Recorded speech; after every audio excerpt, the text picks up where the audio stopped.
मेरा ये ज़ाती तौर पे ख्याल है कि एक तो हम कोई बाहर से हुक्मरान इम्पोर्ट नहीं कर सकते, ठीक है ना, यही हुक्मरान है, हमने उधर भी देख और यही रहेंगे, नहीं इसके अलावा नहीं और रहेंगे। नहीं, भट्टी साहब नई सियासी जमात बना के अवाम का एतमाद ले आए। मैंने कहा ना पीटीआई को अवाम का एतमाद हासिल है ना 2013 से केपी में, तो आप केपी का मॉडल देख लें। नहीं तो उनके बारे में तो 0/0 ही कहना। नहीं, पर मैं ये कह रहा हूँ कि आपको अवेलेबल रिसोर्सेज में से ही फैसला करना है ना। ठीक, मतलब मैं, ये बड़ी अच्छी बात है। फिर तो ये अब मार्शल की दावत देते हैं नहीं इनका, मतलब उनका ख्याल है कि पाकिस्तान की सारी सियासी क़यादत सिफर है, सारी सियासी क़यादत नाअहल है, तो फिर भुट्टो को बुला ले, फिर ऑल्टरनेट तो वही है।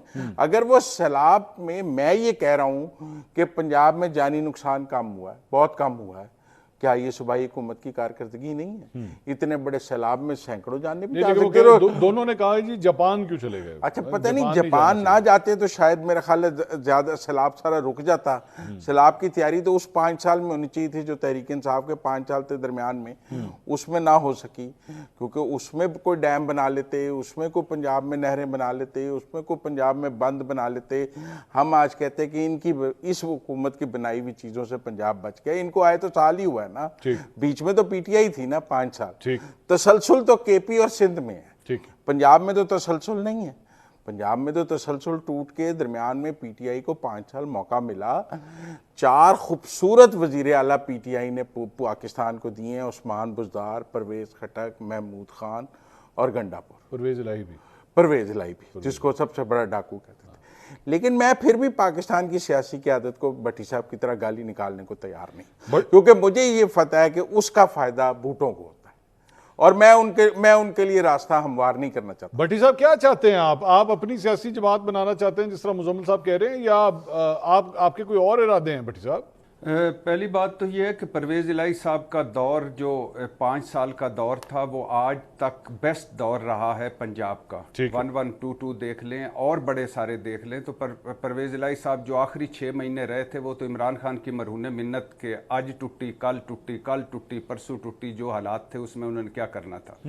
दूसरी बात मेरे भाई ने मुजम्मिल ने अभी की कि उस्मान बुज़दार, अगर मरीम नवाज़ का आपने मुकाबला उस्मान बुज़दार से करना है तो फिर मेरे सारे गिले ख़त्म हो गए, फिर तो बिल्कुल ठीक ऐसे ही चलें और आगे चलते जाएं। मुझे दुख और तकलीफ़ ये होती है कि जब आप जमहूरियत पर तनकीद करते हैं तो आप कहते हैं कि ये बूटों को दावत है। क्यों भाई नहीं की जा सकती? ये कोई इतनी छुई मुई जमहूरियत है कि जिस पर बात ही नहीं की जा सकती? क्यों भाई, किस लिए? हम अगर फार्म 47, फार्म 45 की बात करते हैं तो इसका क्या मतलब है हम उनको दावत देते हैं? नहीं, हम कहते हैं फार्म 45 के हुक्मरान लाओ, असल हुक्मरान नहीं लाओ। ये तो आप जमहूरियत पसंदों का मुतालबा है। हम अगर सिविलियन वाला दस्ती, वोट की इज्जत, पार्लियामेंट के तकद्दुस, आज़ाद अदलिया, आज़ाद साफत की बात करते हैं तो जमहूरियत की बात करते हैं भाई। दूसरी बात है, हुक्मरानों पर तनकीद करने या पॉलिसियों पर तनकीद करने से ये नहीं होता कि इरशाद भट्टी ने कोई वजीर लग जाना है। इरशाद भट्टी ने तो कभी भी नहीं लगना, ना इरशाद भट्टी ने कोई नवाजा हुआ है, ना इरशाद भट्टी ने किसी से तनख्वाह लेनी है, ना इरशाद भट्टी का इस निज़ाम से कोई ताल्लुक है। मैं तो पाकिस्तानी हूँ, मैं तो जो देख रहा हूँ वो बयान कर रहा हूँ कि नहीं है कहीं ग्राउंड पे कुछ। और फिर अगर मैं कहता हूँ कि मेरिट पर ब्यूरोक्रेसी लाओ, मेरिट पर हुकूमतें बनाओ, अवामी नुमाइंदगी पर हुकूमतें बनाओ, वोट की इज्जत का एहतराम करो, बल्दियाती निज़ाम लाओ मजबूत, आपके पल्ले है क्या? परवेज मुशर्रफ का आज तक मेरी जिंदगी में सबसे बेस्ट बल्दियाती निज़ाम है, तो इस पे शर्म आनी चाहिए हम सारों को जो हम सारे जमहूरियत के साथ हैं कि इस पे फख्र करना चाहिए। वैसे भट्टी साहब, एक पॉलिसी होनी चाहिए, एक विजन होना चाहिए, कोई हैंडलिंग अच्छी होनी चाहिए। भट्टी साहब, वैसे वो जो परवेज इलाही वाला भी बल्दियाती निज़ाम था, वो परवेज इलाही का बल्दियाती निज़ाम था आपके ख्याल में? परवेज मुशर्रफ साहब का था। हाँ, तो फिर वो बात वही होगी ना जो फिर मुजम्मिल साहब कह रहे थे कि बेसिकली वो वाला निज़ाम बेहतर है आपके लिए। नहीं भाई, निज़ाम बेहतर की बात नहीं है। बल्दियाती निज़ाम आपकी जमहूरियत में नहीं है, होना चाहिए। मुझे बताएं, होना चाहिए। क्या आपकी जमहूरियत इससे खाली है? तो मैं आज के बाद ये छोड़ देता हूं। आप सबसे बड़ा वोट की इज्जत का नारा किसने मारा था, आपने या मैंने? मियां मोहम्मद नवाज शरीफ साहब ने। क्या उन्होंने खुद उसकी इज्जत की? चल इसको भी फिर सिविलियन बालादस्ती, जमहूरियत की सरबुलंदी, आइन की सरबुलंदी, आज़ाद साफत, और ये अवाम हमारे महवर होंगे, हर चीज़ का चश्मा अवाम है। तो ये किसके नारे हैं भाई? ये कोई डिक्टेटरों या आमरों के नारे नहीं है। मैं चाहता हूं जमहूरियत आए, जमहूरियत हो, जमहूरियत रहे आपकी लेकिन ये मरूसी जमहूरियत नहीं। ये बाप के बाद बेटी, वालदा के बाद बेटा, या कोई बुजदार वाली या महमूद खान वाली जमहूरियत। ये सुनिएगा जरा, मेरिट वाली। ये सुनिएगा मुजम्मिल साहब कुछ कहना चाह रहे हैं आपको। जी मुजम्मिल साहब, गो अहेड। भट्टी साहब, जब वोट को इज्जत दो का नारा लग रहा था तब भी आप वोट को इज्जत दो के खिलाफ खड़े थे। जब इस मुल्क में वोट को इज्जत दो के लिए आरटीएस बिठाया गया था, आप बैठे हुए आरटीएस के साथ बैठे हुए थे। आप उस वक्त में जो बैठा हुआ आरटीएस था उसकी गोद में बैठे हुए उसका दिफा कर रहे थे। और जब इस मुल्क में वोट को इज्जत दो की तजलील हो रही थी, आप उसका तमस्खर तब भी उड़ा रहे थे। आपने जो, आपको जमहूरियत सिर्फ अब याद आई है जब आपकी तहरीक इंसाफ के पांव जलने शुरू हुए हैं। कल उसकी एस्टैब्लिशमेंट से सुलह हो जाए, आप सबसे बड़े एस्टैब्लिशमेंट के नुमाइंदे होंगे।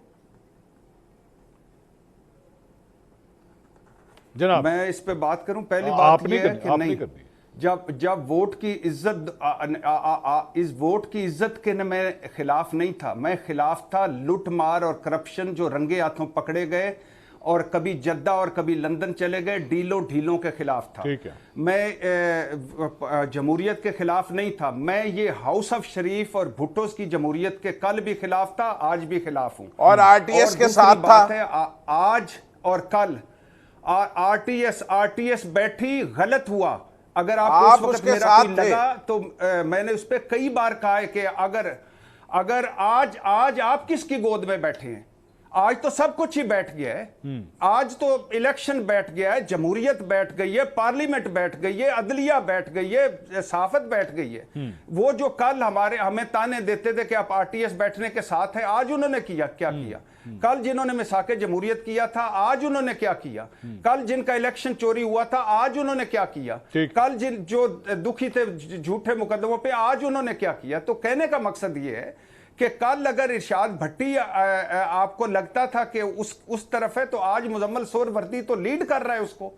तो ये भाई ताने देने का वक्त नहीं है, ये मेने माने का वक्त नहीं है। अगर आप आज भी अपना किबला दुरुस्त कर लें, आज भी ये किबला दुरुस्त कर लें, तो हमारा एक रास्ता बन सकता है। जमहूरियत पसंद अतर काज़मी साहब, तो लाएं बल्दियाती, बेस्ट बल्दियाती निजाम। अतर काज़मी साहब, क्या जमहूरियत के लिए जो है वो पुराने गिले शिकवों को भुलाना पड़ेगा, या उनको याद किए बगैर मसले का हल है ही नहीं? पुरानी चीजों को पहले याद करेंगे तो मसले का हल निकलेगा, या भूल जाए सारा कुछ? देखिए, मसला ये है कि यहाँ पे बड़ी सिलेक्टिव मेमोरी है ना। जब अपनी पसंद की चीजें ना चल रही हो तो फिर बहुत कुछ आपको याद आता है। मुजम्मिल सोहरावर्दी साहब जो है, आज से कुछ साल पहले तो हुसैन शहीद सोहरावर्दी के दौर से शुरू करते थे और बताते थे कि कैसे यहाँ पे क्या कुछ हुआ। और आज वो आरटीएस की बात करते हैं, लेकिन फॉर्म 47 और जो 45 वाली बहस है उसके ऊपर वो उस तरीके से बात नहीं करते हैं। तो मसला ये है कि यहाँ पे बहुत सारी चीजें हैं जिनके ऊपर तनकीद हो सकती है, बहुत सारे ऐसे मामलात हैं जिनको बेहतर किया जा सकता है। जहां तक ये ताल्लुक है कि इस वक्त क्या हो रहा है क्या नहीं हो रहा, देखें ये एक बड़ा अतर साहब एक्चुअली मैं सीधी बात के ऊपर आता हूँ। 3 सीनियर सहाफी हैं। असल जो मुद्दा है वो ये है कि जनाब, चूंकि जब माजी में सब कुछ होता था, चूंकि आपने उस वक्त तनकीद नहीं की, तो आज आपका तनकीद करने का हक नहीं बनता। और फिर दूसरा मुद्दा यह है कि चूंकि आप माजी में तनकीद करते थे तो आज भी कीजिए। अगर पिछले 2018 के इलेक्शन से मसला था तो फिर 2024 पे भी करें ना। दोनों ये राय मौजूद हैं टेबल पे। अब बताइए आप इनमें से किसके साथ हैं? मैं दोनों के साथ हूं जी, दोनों राय होनी। देखें, जब अगर कहीं पे भी गलत हो रहा है और आप समझते हैं कि वो गलत हो रहा है तो आपको उसको गलत कहना पड़ेगा। ठीक है, आपको उसको गलत कहना चाहिए।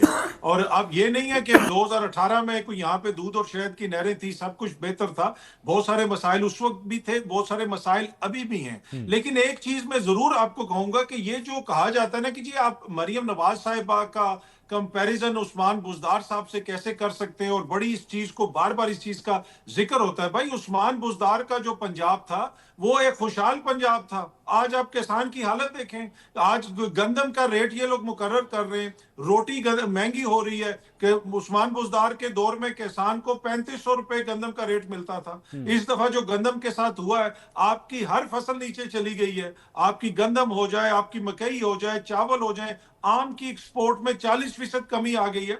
तो ये बड़ा फैशनेबल है कहना कि उस्मान बुज़दार। आप अगर फिगर्स देखें, पंजाब एक वो सूबा है जहां पे सबसे ज्यादा खेती बाड़ी होती है, वहां पे किसान है। आज किसानों की क्या हालत है? ठीक। आप बड़ी ईद पे देख लें, 1 लाख से ज्यादा जानवर किसान मंडियों से वापस लेके आए, उनका जानवर नहीं बिका इस दफा। बकरे कितने बिके? तो भाई जो कुछ हो रहा है वो सबको सामने नजर आ रहा है। बाकी क्या इसमें बेहतरी की गुंजाइश उस वक्त भी थी, अब भी है। किसने बेहतर करना है? इन्होंने करना है। तो आपके अतर साहब आपकी नजर जी। में उस्मान बुज़दार मरियम नवाज से एक बेहतर वजीर आला थे? नहीं, मेरी नजर में